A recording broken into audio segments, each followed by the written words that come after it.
For the user, it is creating new use cases. It is creating new use cases. So let me give you an example.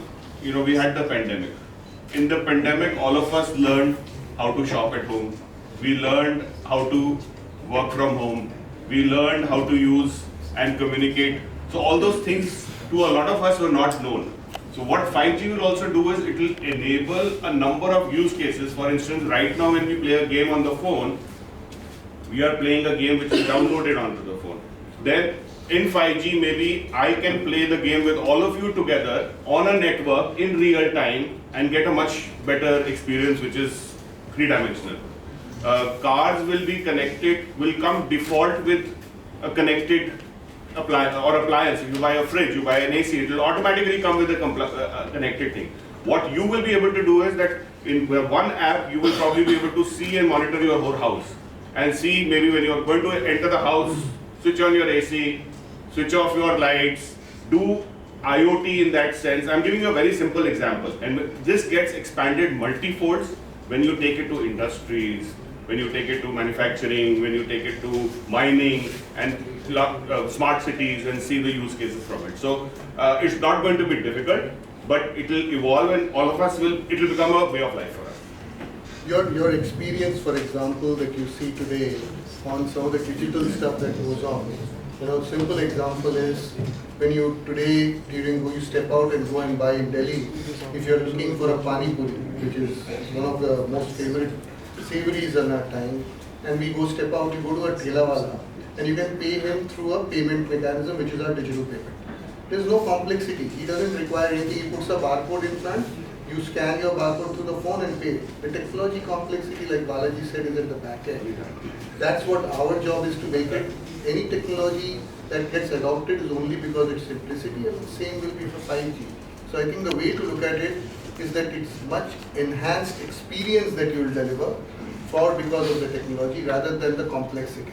The more simpler it will get. Go ahead. Just answer that question for you on behalf of others. It's not going to impact you as a consumer. You will just see that you have a better service, you have the ability to do more on your device than you had when you were using a 4G device. As simple as that. On privacy, yes, 5G does represent, like I said, it increases the complexity of the internet. And there are clearly going to be many more challenges in terms of data protection, especially when sensors are collecting the data. Who's the owner of that data? Who owns the sensor? There are many questions that will now come from what I described to you as the first generation of machine-to-machine networks. So those are areas that we have thought through when we drafted it. Okay. My name is Narayan and I work for German television ARD network. I'm not really interested in driverless cars in India. The thing is that in the 4G network, we have enough opportunity to implement a lot of things in the key sectors, specifically like education and health. So the templates were not equipped to handle these 4Gs in these two sectors, specifically industry. So how is it going to be different if I come up with a better technology? Because the basic templates are same, especially in the health and the education sector. So what is that you have to change in the basic back end of these two sectors? No, I should allow you guys to speak. So if I may. So as you mentioned, the two sectors, education and health, which are very, very important sectors. You have seen in pandemic how the learning from distance, working from distance, it has altered altogether how our learning process can transform depending on the need. All the pandemic time we have used only 4G. Now with 5G is going to be more new tools. Maybe it could be AR, it could be VR. In fact, further I want to add one, I want to add some response to her question. How simple it is going to be. In Drone Mahotsav, which was an event which was held a few months back, I have seen a bike with a bag. There is a box which carries the drone in rural areas. You have seen in a pizza carrying boy who will be bringing pizzas in the back box. Like that, there is an innovation on a bike. He carries in a box drone.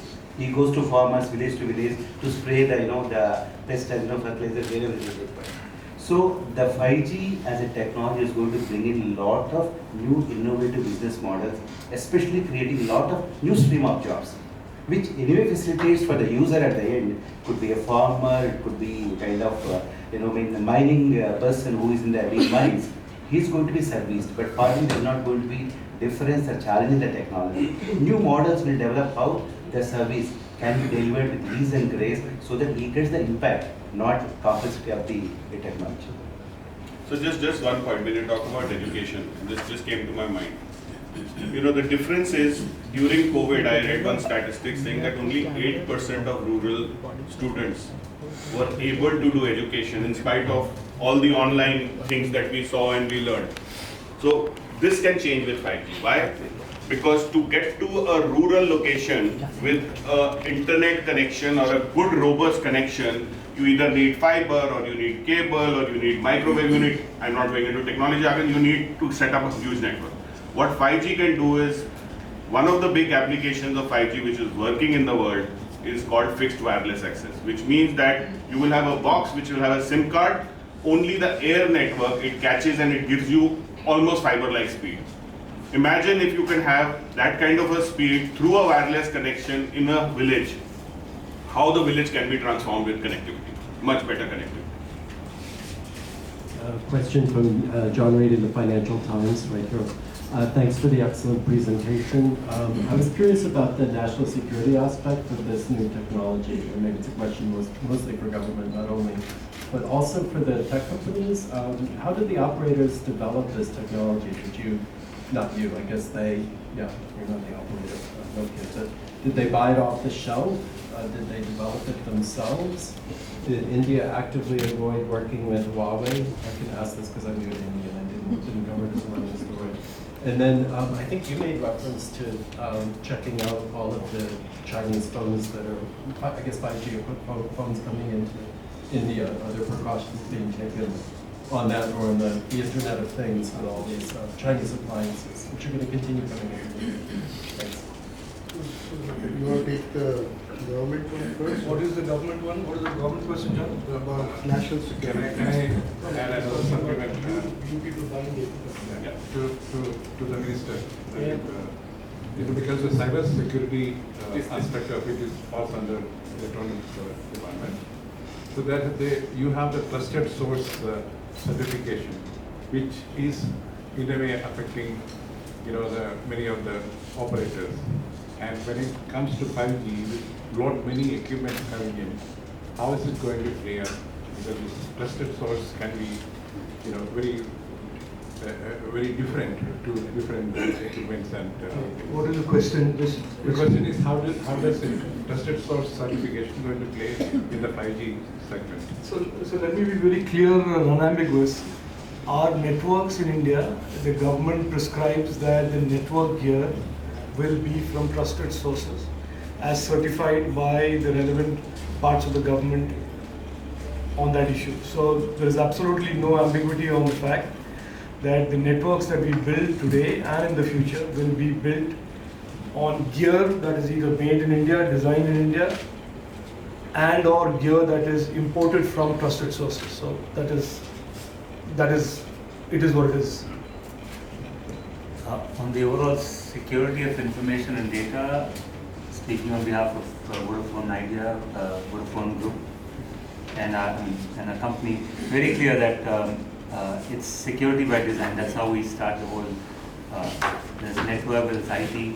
The amount of effort that goes in to make sure that our networks are safe, our consumer data is safe, our network data is safe, and frankly, that's something which we definitely pride ourselves in. The other thing is, in this government, as the minister was saying, there is a very close cooperation that happens between the agencies that monitor threats and the operators, and it's a very seamless interaction where if we find something which is coming our way, we point it in their direction so that everybody gets alert. Likewise, if they find something that's happening, they inform our CIO, and it's taken very seriously. So therefore, it's a very good closed loop that I have seen, which basically keeps the operator network safe. So John, to your question about, I think, the development of the software and the ingredients here, a large amount of it is, as the minister also referred to, today's world has changed. So people like us, like in Tech Mahindra or our peer groups in TCS or Infosys, we've developed software for others. Now we are developing software which are products and solutions with partners like Nokia of the world, or even indigenously developed software here. So a large part of it is sometimes built on open source software, which is at the base of it, which can develop and build applications around it. The fact that a large amount of that stack that will go into 5G in India will be developed in India. But let me correct. There is a body which is called 3GPP, which is a global body of standardization who makes standards for 2G, 3G, 4G, 5G and 6G going